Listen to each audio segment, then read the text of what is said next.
Hey there, girl gang. This is Amber Vargas, founder and owner of Girl Pursuit. Today's episode topic. Are y'all ready? It's literally the saying that I heard from someone else. I don't own it. It is, we listen with our triggers. Let that set in for a moment. Do y'all believe that? Do you think that that is something that we move in life with? And how we move? How profound is that? I found it profound. I hope you find it profound as well. I say that with such um, meaning behind it because, damn, it's so true. We listen with our triggers. Now, if I go back, gosh, I grew up in a Pakistani household in America where culturally, so many things as a kid, one of five, the youngest of five, if you were to do something that was just normal and natural, just being a kid, like tapping your damn feet under the table, that would set off a trigger in my father and I would get yelled at. Did you know science? My foot was just looking for some kind of grounding method. I found this out as I became a parent and a mother of two little kids that also started to get that trigger out of me. Like, why is your tapping bothering me? Oh, it's bothering me because of my unhealed, unfortunate trauma from childhood. But do I blame my father? Do I blame my mom that me tapping my feet really wasn't something that was a big issue? It was just me being a kid, and because my feet didn't have any grounding, meaning something to place my foot on for it to not keep tapping or shaking or swinging. That's why the body does that. It's biology. It was literally, it's like we're programmed, right, to do things to help ourselves either regulate, calm, and a lot of times parents, our past generations, didn't know how to cope or deal with their own nervous system, and then in order to co-regulate and deal with my nervous system. So just the fact of having triggers being the way that we listen with them. If you literally close your eyes or if you just think about it, that when somebody does something, what kind of emotion does it bring out in you? My husband taps on the table, and I'm trying to get a thought across to my son. And then I'll say, can you stop that so he can pay attention? Because to me, it's a distraction.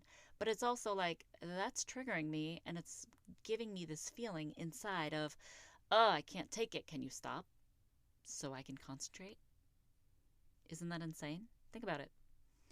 Like, I I cannot like not take it away from my mind of like how my dad would have such a hard time and just yell at us or like be quick to snap at us about us just swinging our legs under the table.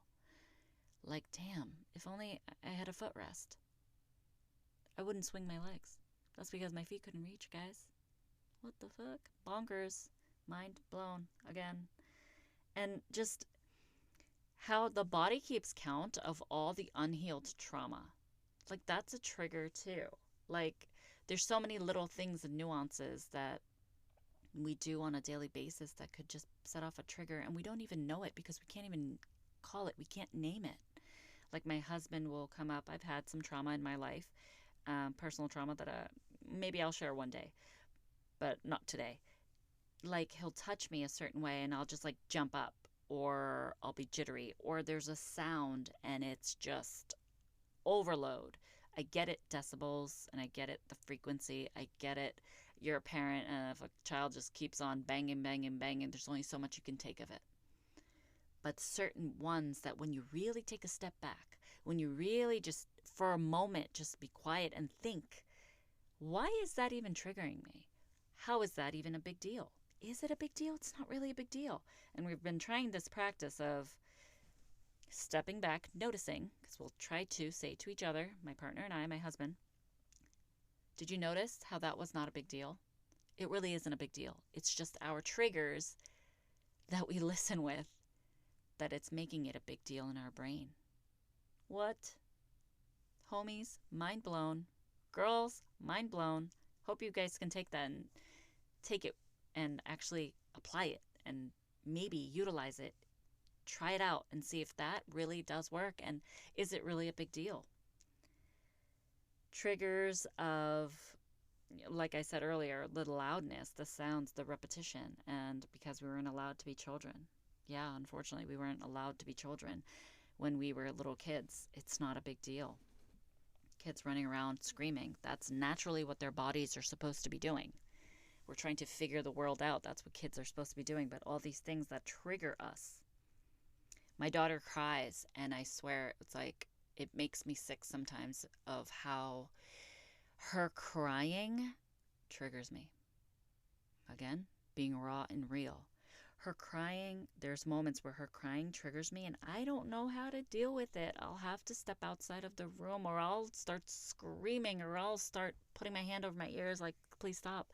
It's because I wasn't allowed or given that space to cry, to hold space for me. The space was held. I'm sure there was space held for me here and there, but being the youngest of 5, of in a small apartment in New York growing up, like, and being in a cultural environment and being immigrants, and yes, finances were the biggest issue because we weren't able to grow up in a household where we had a good foundation financially, and it wasn't there. Thinking back about it, thinking back on it now, I get it.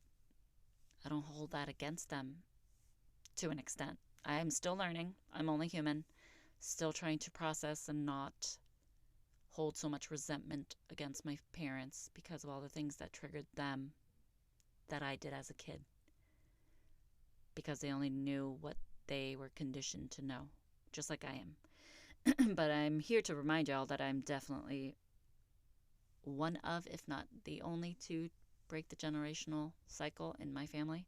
I can't speak for my brothers or my sister, but I know for damn sure I am breaking cycles by not letting it overcome me and overpower me, and let it be something where I need to, the trigger's triggering me, I need it to stop, so I'm just going to do whatever I can to make the trigger stop, which is by yelling at the kid or having them timed out or hitting them. And that's not something that we do in this household. We stop the cycle. It stops with me, that generational cycle. I hope I have some listeners on here that are from this Southeast Asian descent, that are from a cultural background, because I feel like I resonate and connect so much more with y'all. Truth be told, it made sense. It makes sense. Like, you guys just get it because you were there. I know we like laugh it off sometimes, like, oh, remember when this happened to me? And it's like, but why did it happen to me? Damn. It was unfortunate that the resources and the education wasn't there for our parents to raise us with mindfulness and holding space and co-regulation. I'm doing it now. Most definitely doing it now. Heck yeah, there's so many times throughout the day or week or month or whatever it is. I definitely get it. I get triggered. It's a part of life. I'm also trying to unlearn conditional habits. Yeah, it's not easy. I'm not here to preach or say, like, you can do it. I do it just fine. Nobody should be yelling or get triggered by the littlest of things. But it's life. As long as we start noticing it and acknowledging it and working towards a better self, that's where we're talking. That's where we vibe. That's where you and I can connect and you and I can be in community. And that, I think, is something that's thought-provoking, something that I hope that, again, a takeaway from Girl Pursuit, from this, embracing the fire inside me to do better, to not let a trigger me, literally and figuratively. That let's keep on pursuing being our better selves. We can do that. And don't let the trigger overcome you. And notice and acknowledge that it is real, it is there, and if you wanted to, you can work on it, as I am working on it. And every day is an uphill battle. Some days it's cool and coasting, but we are living life, so this is a part of it. And with that, y'all, this is the episode 4 of season 2 that I would like to conclude. I hope y'all will listen on to the next episode. Till next time, this is your host, Amber Vargas, founder and owner of Girl Pursuit. Take care, y'all.